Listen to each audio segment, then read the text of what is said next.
എല്ലാവർക്കും നമസ്കാരം. കൊല്ലം ജില്ലയിലെ ശൂരനാട് എന്ന സ്ഥലത്ത് പെന്തക്കോസ്ത് സഭയുടെ സെമിത്തേരി സംരക്ഷിക്കപ്പെടണം എന്ന ആവശ്യവുമായി യുണൈറ്റഡ് പെന്തക്കോസ്റ്റൽ കൗൺസിൽ കരുനാഗപ്പള്ളി യൂണിറ്റിൻ്റെ നേതൃത്വത്തിൽ അവിടെ വലിയൊരു സമരം നടക്കുകയാണ് പഞ്ചായത്ത് ഓഫീസിൻ്റെ മുന്നിൽ. അത് ചില ദിവസങ്ങൾ പിന്നിട്ടു. ഇപ്പോൾ ശവപ്പെട്ടി സ്ഥാപിച്ചുകൊണ്ടുള്ള ഒരു സമരത്തിലേക്ക് ഇത് കടക്കുകയാണ്. നിരാഹാര സമരമാണ്. ഈ സമരത്തിന് യുണൈറ്റഡ് പെന്തക്കോസ്റ്റൽ കൗൺസിൽ നേതൃത്വം നൽകുന്നു. എന്നാൽ എന്താണ് ഇതിൻ്റെ പശ്ചാത്തലം എന്നാണ്? എന്തുകൊണ്ടാണ് ഇതുപോലെ പെന്തക്കോസ്റ്റൽ സമൂഹങ്ങൾക്ക് സമരം ചെയ്യേണ്ടതായിട്ട് വരുന്നത്? ഇത് സമരം ചില ദിവസങ്ങൾ പിന്നിട്ടു. അധികാരികളുടെ ഭാഗത്തുനിന്ന് ഇതുവരെയും ഇവരുടെ ആവശ്യങ്ങൾ പരിഗണിച്ചുകൊണ്ടുള്ള ഒരു നടപടികൾ ഇതുവരെ ഉണ്ടായില്ല. എന്നാൽ ഇതിൻ്റെ പശ്ചാത്തലം എന്താണ് എന്ന് അറിയുന്നതിന് വേണ്ടി ഈ സമരത്തിന് നേതൃത്വം നൽകുന്ന ബ്രദർ ജിബിയോട് സംസാരിക്കുവാനായിട്ടിടയായി തീർന്നു. അദ്ദേഹം അദ്ദേഹം അറിയിച്ച നിർദ്ദേശം അനുസരിച്ച്, അദ്ദേഹം പറഞ്ഞ വിവരണം അനുസരിച്ച് കൊല്ലം ജില്ലയിലെ ശൂരനാട് ഒരു സെൻറ്റ് മേരീസ് ഓർത്തഡോക്സ് പള്ളി ഉണ്ട്.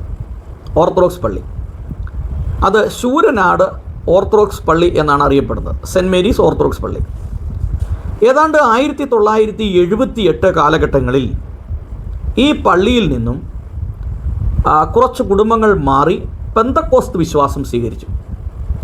ഈ പെന്തക്കോസ്ത് വിശ്വാസം സ്വീകരിച്ച ഈ വിശ്വാസികൾ ഏതാണ്ട് 4 സഭകളിലായി ഇപ്പോൾ അവിടെ ഏതാണ്ട് 100 കുടുംബങ്ങളോളം ഉണ്ട്.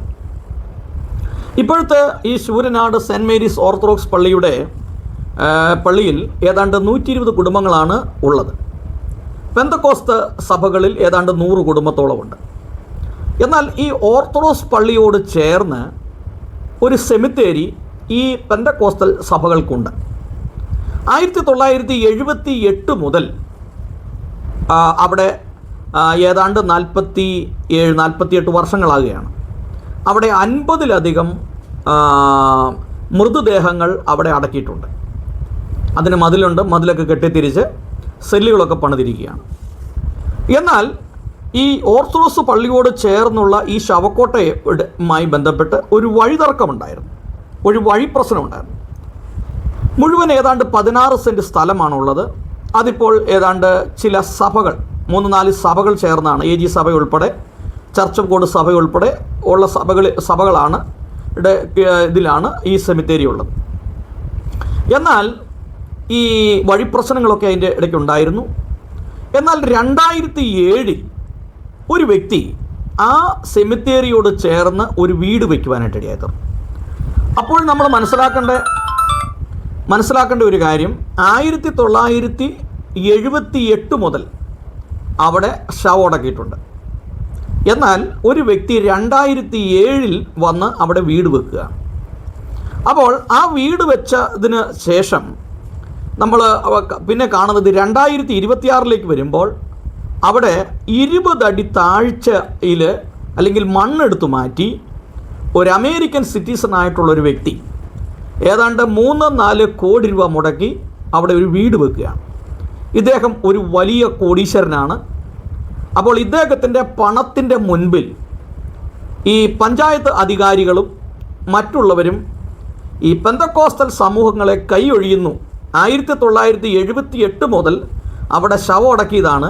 പക്ഷേ 2007 വന്ന് വീട് ഉണ്ടാക്കിയ ഒരു വ്യക്തിയുമായി ബന്ധപ്പെട്ട് അവർക്ക് അനുകൂലമായ നടപടികൾ സ്വീകരിക്കുന്നു എന്നുള്ളതാണ് ഇവർ മുമ്പോട്ട് വെക്കുന്നതായിട്ടുള്ള അവകാശവാദം. എന്നാൽ ഇതുമായി ബന്ധപ്പെട്ട് ഇവർ ഒരു വക്കീലിനെ കാണുന്നു. ഈ പെന്തക്കോസ് സമൂഹങ്ങളെല്ലാം ചേർന്ന് വക്കീൽ ഏതാണ്ട് 1.5 ലക്ഷത്തോളം രൂപ ആവശ്യപ്പെട്ടു. എന്നാൽ ഈ പൈസ ഇവർ നൽകിയെന്നും, എന്നാൽ ഈ വക്കീൽ സമയമായപ്പോൾ വേണ്ട നടപടികൾ സ്വീകരിച്ചില്ല എന്ന് മാത്രമല്ല കാലുമാറി എന്നുള്ളതാണ് മനസ്സിലാക്കുവാനായിട്ട് കഴിയുന്നത്. അപ്പോൾ ആ വക്കീൽ വേണ്ടത്ര രീതിയിൽ ഈ കേസുമായി ബന്ധപ്പെട്ട് മുമ്പോട്ട് പോയില്ല. അതുകൊണ്ട് തന്നെ അവർ മറ്റൊരു വക്കീലിനെ കണ്ടെത്തി. എന്നാൽ ഇതുമായി ബന്ധപ്പെട്ട് ഇത് കോടതി ഇത് സ്റ്റേ ചെയ്തു ഈ സ്ഥലം. അതായത് ഈ കോടീശ്വരനായ ഈ അമേരിക്കൻ സിറ്റിസൺ ഇദ്ദേഹം കൊണ്ടേ കേസ് കൊടുത്തു. ആ കേസ് കൊടുത്തതുമായി ബന്ധപ്പെട്ട് ഇവിടെ ഈ ഇത് സ്റ്റേ ചെയ്യുവാനായിട്ട് ഇടയായിത്തീർന്നു. എന്നാൽ 2007 ഈ വീട് അവിടെ വരുന്നത്. എന്നാൽ 1978 മുതൽ ഇവിടെ ശവം അടക്കുന്നുണ്ട്. ഏതാണ്ട് 50-ലധികം മൃതദേഹങ്ങൾ അവിടെ അടക്കി കഴിഞ്ഞു. എന്നാൽ ഈ 2027 വീട് വന്നതിന് ശേഷം അതൊരു ചെറിയ വീടായിരുന്നു. പിന്നീട് അത് 2026 വരുമ്പോൾ അത് പുതുക്കിപ്പണത് 3-4 കോടി രൂപ വില വരുന്ന ഒരു വീട് പണിയുകയാണ്. എന്നാൽ ഈ കാശുള്ളവൻ്റെ കൂടെയാണ് എന്നും നിയമവും അധികാരികളും. അതുകൊണ്ട് തന്നെ യാതൊരു വിധമായ നടപടികളും ഇതുമായി ബന്ധപ്പെട്ട് ഈ ഗവൺമെൻറ്റിൻ്റെ ഭാഗത്തുനിന്ന് ഉണ്ടാകുന്നില്ല. അപ്പോൾ ഈ അമേരിക്കക്കാരനായ ഈ കോടീശ്വരന് വേണ്ടി ഈ സെമിത്തേരി ഇവിടെ നിന്ന് മാറ്റേണ്ട സാഹചര്യങ്ങൾ ഉണ്ടാകുന്നു എന്നുള്ളതാണ് ഇപ്പോൾ മനസ്സിലാക്കുവാനായിട്ട് കഴിയുന്നത്. അതായത് 4 ചർച്ചുകൾ കൂടി ഏതാണ്ട് 100 കുടുംബത്തിലധികം ആളുകൾ ഇവിടെ ഉണ്ട്. അവർക്ക് ആശ്രയമായ ഈ സെമിത്തേരി ഇത് ഒരു അമേരിക്കക്കാരനായ ഒരു വ്യക്തിയുടെ സ്വാർത്ഥ താല്പര്യത്തിനും പണക്കൊഴുപ്പിൻ്റെയും ബലത്തിൽ ഈ 100ഓളം കുടുംബങ്ങൾ ആശ്രയിക്കുന്ന ഈ സെമിത്തേരി അവിടുന്ന് മാറ്റണം എന്നുള്ളതാണ് ഇപ്പോൾ പുറത്തു വന്നിരിക്കുന്നത്. എന്തായാലും വിശ്വാസികൾ ഇതുമായി ബന്ധപ്പെട്ട് ധർണ ആരംഭിച്ചിരിക്കുന്നു, നിരാഹാര സമരം ആരംഭിച്ചിരിക്കുന്നു. പലപ്പോഴും നമ്മുടെ പെന്തക്കോസ്ത് പാസ്റ്റർമാരൊക്കെ മുഖ്യമന്ത്രിയുടെയും പ്രതിപക്ഷ നേതാവിൻ്റെയും മന്ത്രിമാരുടെയും MLA-മാരുടെയൊക്കെ കൂടെ നിന്ന് ഫോട്ടോ എടുക്കാറുണ്ട്. അവർ ആ വാഗ്ദത്തം പറയാറുണ്ട്, അല്ലെങ്കിൽ നിങ്ങൾക്ക് എന്ത് പ്രശ്നം ഉണ്ടെങ്കിലും പോന്നാൽ മതി, ഞങ്ങൾ പരിഹരിക്കാം. എന്നാൽ ഇവിടെ ഒരു മുഖ്യമന്ത്രിയുമില്ല, ഒരു മന്ത്രിമാരുമില്ല, ഒരു MLA-മാരുമില്ല. ഒരു കാര്യം നമ്മൾ കൃത്യമായി മനസ്സിലാക്കണം. ഈ രാഷ്ട്രീയ നേതാക്കന്മാർ പലരും വോട്ട് ബാങ്കിനെ ലക്ഷ്യമിട്ടുകൊണ്ട് മാത്രമാണ് നമ്മുടെ തോളത്ത് കൈയിടുന്നതും തോളത്ത് കൈയിട്ട് ഫോട്ടോ എടുക്കുന്നതും. അത് തിരിച്ചറിയാനുള്ള ഒരു സാമാന്യ ബോധം നമുക്കുണ്ടാവണം. അപ്പോൾ ഈ പ്രശ്നത്തിൽ അടിയന്തരമായി ഈ പ്രശ്നത്തിൽ ഇടപെടേണ്ടിയിരിക്കുന്നു. കാരണം ഗവൺമെൻറ് ഇതുമായി ബന്ധപ്പെട്ട് വേണ്ടതായിട്ടുള്ള പരിഗണന കൊടുക്കുന്നില്ല. പ്രത്യേകിച്ച് ഈ ശൂരനാട് പഞ്ചായത്ത് ഇതുമായി ബന്ധപ്പെട്ട് അതിൻ്റെ പഞ്ചായത്ത് സെക്രട്ടറി, ഇപ്പോഴത്തെ പഞ്ചായത്ത് സെക്രട്ടറി ഒരു അല്പമെങ്കിലും ഒരു ദാക്ഷിണ്യം കാണിക്കുന്നു എന്നുള്ളതാണ് മനസ്സിലാക്കാൻ കഴിയുന്നത്. എന്നാൽ ഇതുമായി ബന്ധപ്പെട്ട് ഈ പഞ്ചായത്ത് അധികാരികളോ മറ്റുള്ളവരോ വേണ്ട രീതിയിലുള്ള ഒരു നടപടികൾ സ്വീകരിക്കുന്നില്ല എന്ന് മാത്രമല്ല, ഇവരുടെ വാക്കുകൾ കേൾക്കാൻ അവർ തയ്യാറാകുന്നില്ല എന്നുള്ളതാണ്.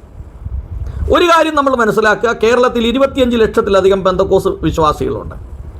ഒരു കെട്ടായി നിന്നെങ്കിൽ മാത്രമേ, ഒറ്റക്കെട്ടായി നിന്നെങ്കിൽ മാത്രമേ ഇതുപോലുള്ള പ്രശ്നത്തിൽ നിന്ന് നമുക്ക് നീതിയും ന്യായവും ലഭിക്കുകയുള്ളൂ. ഗവൺമെൻറ് ആണെങ്കിലും ഭരിക്കുന്ന ഗവൺമെൻറ്, അത് കോൺഗ്രസ് ആയാലും കമ്മ്യൂണിസ്റ്റ് ആയാലും ഏത് ഭരണമായാലും വോട്ട് ബാങ്കിനെ ലക്ഷ്യമിട്ടുകൊണ്ട് മാത്രമാണ് പലപ്പോഴും നടപടികൾ സ്വീകരിക്കുന്നത്. അതുകൊണ്ട് പെന്തക്കോസ്ത് സമൂഹം വോട്ട് ബാങ്ക് ആണ് എന്ന് ബോധ്യപ്പെടുന്നു, അന്നേ ഈ പറയുന്ന രാഷ്ട്രീയ നേതാക്കന്മാർ നിങ്ങൾക്ക് സഹായമായിട്ട് വരികയുള്ളൂ. അവർ തോളത്ത് കൈയിടും, ഫോട്ടോ എടുക്കാൻ നിൽക്കും. നമ്മുടെ വിചാരം നമ്മൾ മുഖ്യമന്ത്രിയുടെ മുമ്പിൽ പോയി നിന്ന് ഫോട്ടോ എടുത്തു, മന്ത്രിമാരുടെ മുമ്പിൽ നിന്ന് ഫോട്ടോ എടുത്തു കഴിയുമ്പോൾ ഇവർ നമുക്ക് അനുകൂലമായ പല നടപടികൾ സ്വീകരിക്കും എന്നുള്ള ഒരു തോന്നൽ നമുക്കുണ്ട്. എന്നാൽ ഈ തോന്നലൊക്കെ വളരെ തെറ്റായ കാര്യമാണ്. നമ്മുടെ അവകാശങ്ങൾ നേടിയെടുക്കണമെങ്കിൽ ജനം പ്രക്ഷോഭമായി തന്നെ, അത് വളരെ ശാന്തമായ പ്രക്ഷോഭമായി തന്നെ അത് തെരുവിലിറങ്ങേണ്ടിയിരിക്കുന്നു. അപ്പോൾ ഈ ശൂരനാട് ഈ പെന്തക്കോസ്ത് സെമിത്തേരിയെ അപഹരിക്കുവാൻ വേണ്ടി അമേരിക്കക്കാരനായ ഒരു കോടീശ്വരൻ ബോധപൂർവം ശ്രമിക്കുകയും അവിടുന്ന് മണ്ണെടുത്ത് മാറ്റുകയും ഈ സെമിത്തേരി ഇവിടുന്ന് മാറ്റണമെന്ന് ആവശ്യപ്പെട്ടുകൊണ്ട് നിയമ നടപടികൾ സ്വീകരിക്കുകയും ചെയ്ത ഈ പണക്കൊഴുപ്പുകാരൻ്റെ, ഈ അമേരിക്കക്കാരൻ്റെ പണക്കൊഴുപ്പിൻ്റെ മുമ്പിൽ 100 കുടുംബങ്ങളടങ്ങുന്ന പെന്തക്കോസ്ത് സമൂഹം തല കുനിക്കണോ, അല്ലെങ്കിൽ 50-ലധികം ബോഡികൾ അവിടെ നിലവിൽ സംസ്കരിക്കപ്പെട്ടു, അതവിടുന്ന് മാന്തി എടുത്തുകൊണ്ട് വേറെ സ്ഥലത്തേക്ക് പോകണോ വേണ്ടയോ എന്ന് നിങ്ങൾ സ്വയം തീരുമാനിക്കുക. പ്രതികരിക്കാൻ ശേഷിയില്ലെങ്കിൽ, പ്രതികരിക്കാൻ കഴിവില്ലെങ്കിൽ എന്നും ജീവിതകാലം മുഴുവൻ മറ്റൊരുത്തൻ്റെ അടിമയായി ജീവിക്കേണ്ടി വരും എന്നുള്ള യാഥാർത്ഥ്യ ബോധം തിരിച്ചറിയുക. അതുകൊണ്ട് പെന്തക്കോസ്തൽ സഭകൾ, എല്ലാ സഭകളും, AG ആയിക്കൊള്ളട്ടെ, ചർച്ച് ബോർഡ് ആയിക്കൊള്ളട്ടെ, TPM ആയിക്കൊള്ളട്ടെ, ന്യൂ ഇന്ത്യ ആയിക്കോട്ടെ, ഏത് സഭയും സ്വതന്ത്ര സഭകളായാലും അതുപോലെ മറ്റ് സഭകളായാലും യോജിച്ച് നിന്നെങ്കിൽ മാത്രമേ അവകാശങ്ങൾ നേടിയെടുക്കാനായിട്ട് സാധ്യമാകുകയുള്ളൂ. പ്രാർത്ഥന നമുക്ക് ആവശ്യമാണ്, അതോടൊപ്പം തന്നെ പ്രവർത്തനങ്ങളും ആവശ്യമാണ്. എന്തായാലും ഈ ശൂരനാട് ഈ പഞ്ചായത്ത് ഓഫീസിൻ്റെ മുമ്പിൽ നിരാഹാര സത്യാഗ്രഹം നടത്തുന്ന ഈ വിശ്വാസികളെ അഭിനന്ദിക്കുന്നതിനോടൊപ്പം തന്നെ ഇതിന് നേതൃത്വം നൽകുന്ന united pentecostal council national president Shri Babu Parayathakkattil, അതോടൊപ്പം ജനറൽ സെക്രട്ടറി സാബു ജോണ്, അതുപോലെ അതിൻ്റെ മറ്റ് ഭാരവാഹികൾ, ഗവേണിംഗ് ബോർഡ് അംഗങ്ങൾ, ജില്ലാ പ്രസിഡന്റുമാർ, സെക്രട്ടറിമാർ, കമ്മിറ്റി അംഗങ്ങളെ എല്ലാവരെയും അഭിനന്ദിക്കുകയാണ്. ഇത്തരത്തിലുള്ളൊരു സന്ദർഭങ്ങളിൽ മറ്റുള്ള പെന്തക്കോസ്റ്റൽ സംഘടനകളും, പെന്തക്കോസ്റ്റൽ കൗൺസിൽ ഓഫ് ഇന്ത്യയുണ്ട്, ക്രിസ്ത്യൻ ഐക്യവേദിയുണ്ട്, ഇങ്ങനെ പല സംഘടനകളുണ്ട്. ഇവരെല്ലാം ഐക്യദാർഢ്യം പ്രഖ്യാപിച്ചുകൊണ്ട് ഒരു ദിവസം അവിടെ ധർണയിലും ഇതിലും പങ്കെടുക്കാൻ താല്പര്യപ്പെടണം.